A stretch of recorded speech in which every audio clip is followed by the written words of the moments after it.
My family and I chose to partner with Agape because my brother-in-law and his wife adopted 2 precious children, and then my family and I chose to foster a few children as well. Our youngest son is adopted, and he was placed in our home through Agape. I became Uncle Red when I had a niece that was adopted. We adopted my oldest son, and we adopted my little brother. I've grown up with Agape at my home congregation. It was a fit for me, and I love what we do. When I was in college was when Agape was founded. So it was very satisfying to know that we had an organization that was supporting the women and the children. We see the impact that it has on children, on mothers, on foster families, on adoptive families. I see Agape as being a father to the fatherless. It makes me want to be a part of this organization.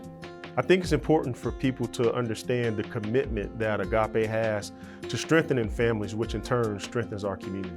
I think one of the most important things, which I've already referenced, that I've learned during my time on the board is the impact that foster services and maternity services make on this state and the ability to really show Christ's love, I think in a lot of the exact ways that He wants us to show His love, without judgment and to the least of these. I think the thing that I learned about Agape throughout our time as foster parents was that we had a true partner. I didn't realize that Agape did so much work with the parent of the child and seeing to their needs also, both emotionally, physically, and spiritually. That's one of the things that I've learned the most is just how prayerful this company and this organization is.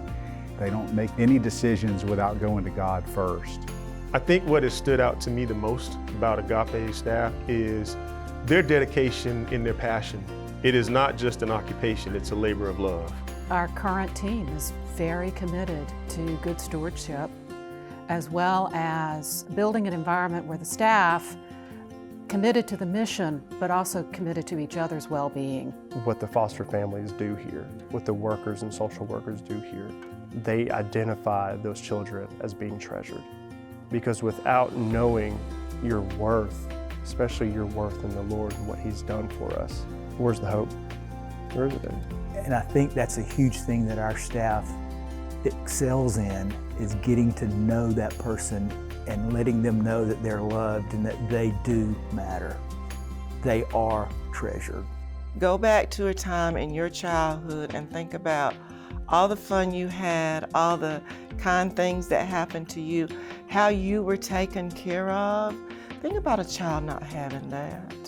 And then consider helping that child. I think back to the stories that we've told over the last few years, and that is on Christmas Day, we have workers in the hospital sitting with birth mothers. And that doesn't happen without the funding.